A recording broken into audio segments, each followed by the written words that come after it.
Sir, we're in position. Open fire.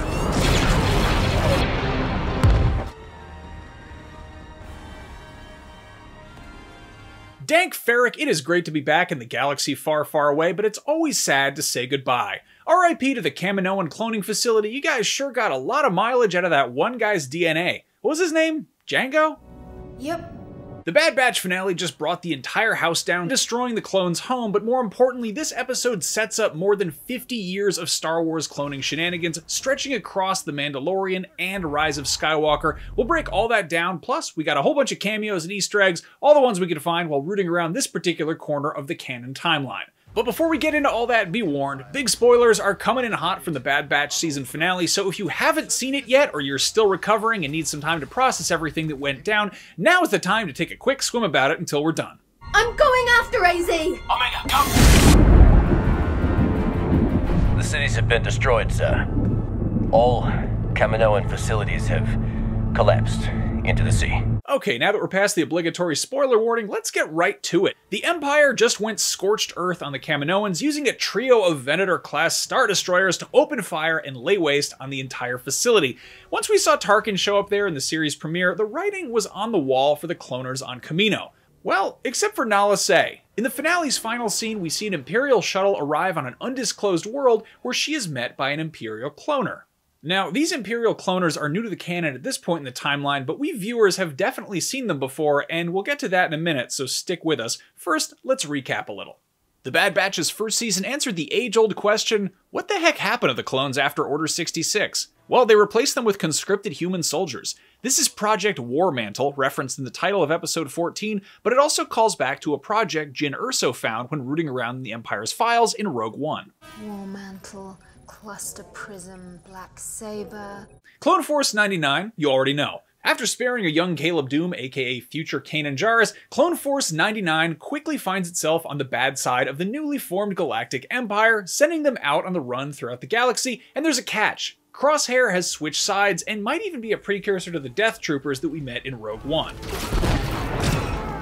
Anyway, long story short, at the season end, all the Batch characters wind up back home at the Kamino cloning facility when the Empire shows up and blasts the entire facility into oblivion. When Admiral Tarkin showed up on Kamino in the season opener, we had a sneaking suspicion the Empire had some dastardly plans for the cloners, or rather, all their cool cloning tech. Because when the Empire decides that your people possess resources that it wants, or that Emperor Sheev Palpatine wants, the Empire simply eliminates your people and takes those resources as its own. This is illustrated perfectly with the Kamino situation. Palpatine obviously knew all about their cloning tech. I mean, Order 66 didn't happen by accident, so the Empire showed up, took everything that caught its eye, and destroyed everything else. And what did Palpatine want with all that cloning tech? Somehow Palpatine returned. Boy, you said it, Poe. The Rise of Skywalker didn't spend a ton of time explaining how Sheev was suddenly back to life after taking an up-close and personal look at the second Death Star's reactor core in Return of the Jedi. Fast forward like 40 years and boom, he's back in action. But we viewers are now getting the broader explanation of how that all went down. My boy, I made Snoke.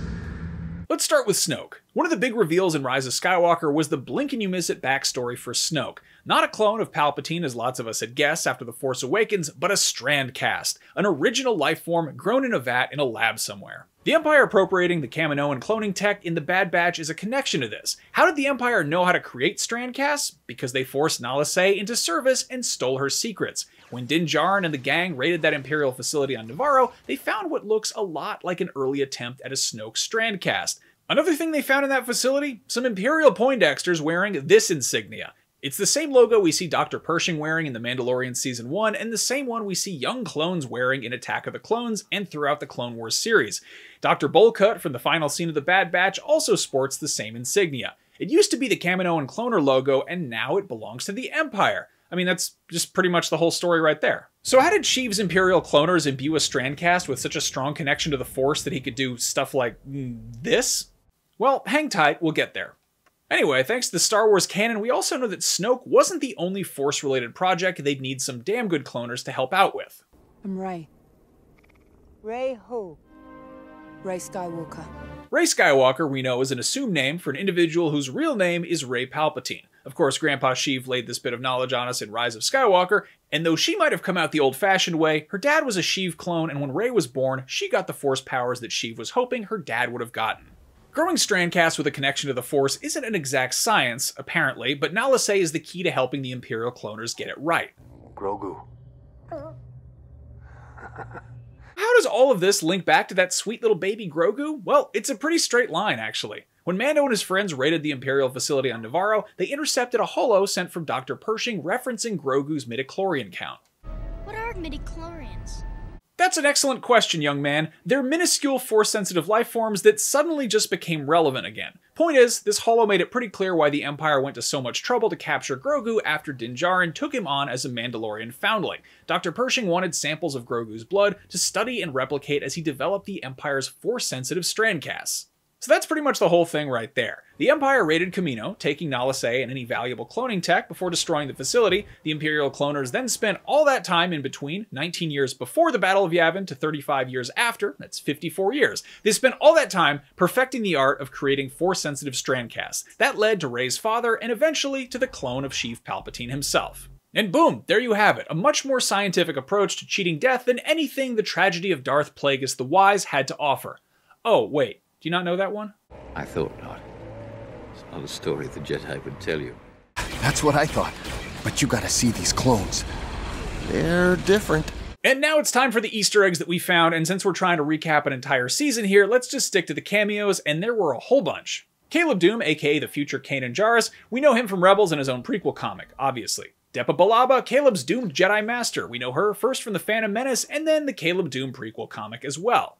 Whenever Admiral Tarkin shows up looking for efficiencies, you better start packing. Of course, we know Tarkin from Star Wars Rebels, Rogue One, and obviously A New Hope. We got the assassin and bounty hunter Fennec Shand, whom we know from The Mandalorian Season 2, and who's soon going to appear in the Book of Boba Fett later this year. There was a young Saw Gerrera, whom we know from The Clone Wars, Jedi Fallen Order, and Rogue One, a Star Wars story. The Bad Batch rescued Gregor, a trooper we know from The Clone Wars and later from Star Wars Rebels. Cook and Sue LaQuain, this deserter clone and his Twi'lek wife we first met in The Clone Wars. And same for the Martez sisters who appeared in The Clone Wars Season 7. The Twi'lek Senator Orn Free Taa, who we know from Attack of the Clones, Revenge of the Sith, and then of course the Clone Wars in between. First we got young Kanan, and later we met a young Hera Syndulla and her snarky astromech chopper, both of whom we know from Star Wars Rebels. Hera's parents Cham and Alini Syndulla also appear in The Clone Wars. Toto 360 is a familiar face, voiced by Seth Green, who's a familiar voice in Robot Chicken Star Wars and Family Guy Blue Harvest, to name a few. There was Bib Fortuna, the former Major Domo of Jabba the Hutt. He made his debut in Return of the Jedi and then had a cameo in The Phantom Menace, and most recently saw his final moments in The Mandalorian Season 2 when he wound up on the wrong side of Boba Fett's EE-3 carbine blaster rifle. Speaking of bounty hunters, we got an awesome Cad Bane cameo. He's one of Star Wars' most effective and, well, least incompetent bounty hunters. We met him in the Clone Wars. And while we're talking effective, we don't know for sure that that's Scorch from Republic Commando, but it sure does look like him. Ian McDiarmid reprised his role as Emperor Sheev Palpatine. Another cool thing we saw this season, the transition from the Clone Troopers CT or CC designation numbers to the TK Trooper designations used in the original trilogy. TK421, do you copy? And because cross-promotion and corporate synergy are major keys to success, Omega and Rika got a bunch of Mantel Mix, the space popcorn that they sell at Disney's Galaxy's Edge.